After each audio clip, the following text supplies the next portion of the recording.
पर शिक्षा ग्रहण करने का दिन है। गुरु के द्वारा दी गई शिक्षाओं को ग्रहण करने का दिन है।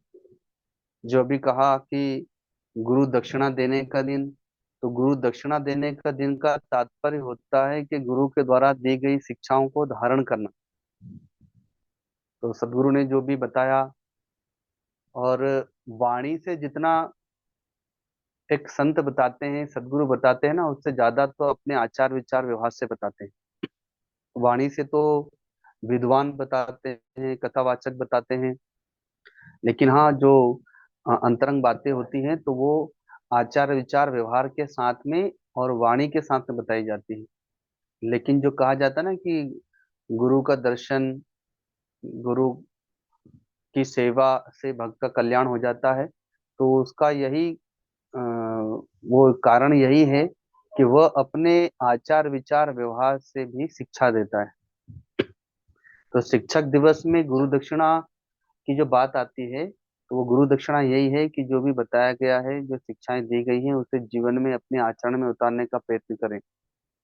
तो शिष्य के लिए वास्तव में फिर वही शिक्षक दिवस होगा, और वही उसकी गुरु दक्षिणा होगी।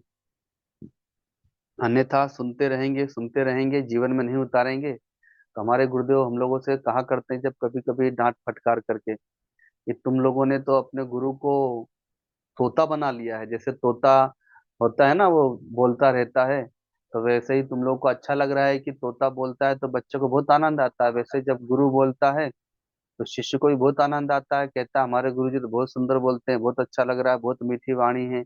लेकिन आचरण में उतारा नहीं तो गुरु भी फिर उनके लिए तोते के समान ही हो जाता है। तो इसलिए आचरण में उतारना, अपने आचार विचार व्यवहार में उतारना, जैसे अम, महात्मा भरत ने भगवान श्री राम के दिव्य आचार विचार व्यवहार को अपने जीवन में उतारा, हनुमान जी ने अपने जीवन में उतारा। वे जहां भी गए तो वो, उनका जाना, उनका रहना, उनका चलना फिरना, उनका आचार विचार व्यवहार, वही उनके गुरु का प्रचार था। वो बताना नहीं है उनको कि मेरे राम ऐसे हैं, मेरे राम ने ये किया, बल्कि उनका आचार विचार व्यवहार ही लोगों को शिक्षा देता था। इसीलिए मानस में आया है भरत चरित जप जाग, कि भरत जी का जो चरित्र है वही जप यज्ञ है। अर्थात उनका चरित्र ही एक यज्ञ है, जप यज्ञ है, भक्तिमय यज्ञ है।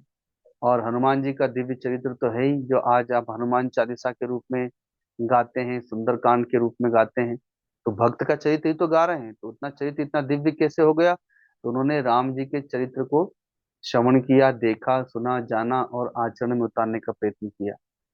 तो आज शिक्षक दिवस पे यही शिक्षा है कि अब तक जो भी आप लोग को शिक्षाएं दी गई जो अच्छी लगी हैं, उन्हें अपने जीवन में धारण करने का प्रयत्न करें, उतारने का प्रयत्न करें, उन उन शिक्षाओं पर चलने का प्रयत्न करें।